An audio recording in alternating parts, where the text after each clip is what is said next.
ঢকুয়াখানায় এক মহিলার রহস্যজনক মৃত্যু। ঘটনায় তীব্র চাঞ্চল্য ঘিলামারা গ্রামে।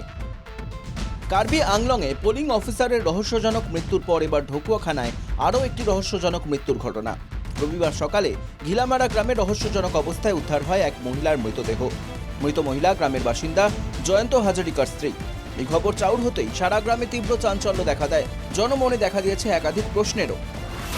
কে বা কারা হত্যা করলো এই মহিলাকে? হত্যার আগে কি ধর্ষণ করা হয়েছিল? কিন্তু প্ৰত্যক্ষ কৰি এনেই অনুমান তেওঁ নিজে সেইটো চুইচাইড নহয় যেন লাগিলে।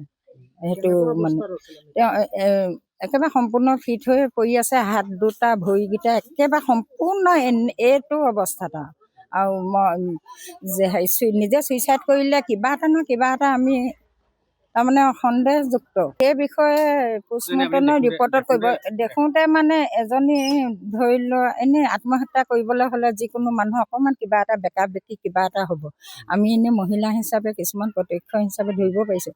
তেওঁ সম্পূৰ্ণ একেবাৰে উলংঘন হৈ থকা নাই, কাপোৰ কানি পিন্ধি আছে, সম্পূৰ্ণ মানে পৰি আছে। আৰু তেওঁলোকৰ ঘৰলৈ যিকেইজন মানুহ আহিছে, যিযোৰ মৃত অৱস্থাত মানুহগৰাকী আমি পাইছোঁ, সেই মানুহ ঘৰলৈ যিকেইজন মানুহ আহিছে আমি আৰম্ভণিৰ পৰা শেষলৈকে যিখিনি আছে প্ৰত্যেকৰে মানে আমি নাম বিচাৰিছোঁ আৰু তদন্ত বিচাৰিছোঁ আৰু অতি সোনকালে এইটো তদন্ত হ'ব লাগে আৰু এইবিলাক সুবিচাৰ লাগে, কাৰণ আমাক ন্যায় লাগে।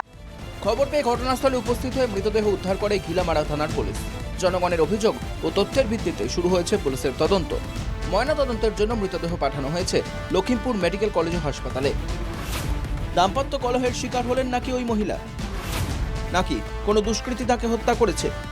পুলিশ সব দিক খতিয়ে দেখছে। খুব শীঘ্রই অপরাধী পুলিশের জালে ধরা পড়বে বলে আশ্বাস দিয়েছে পুলিশ। উল্লেখ্য, ঘিলামারা গ্রামে কখনো এরকম ঘটনা ঘটেনি, তাই বিস্মিত গ্রামবাসী অপরাধীর দৃষ্টান্তমূলক শাস্তির দাবি জানিয়েছেন।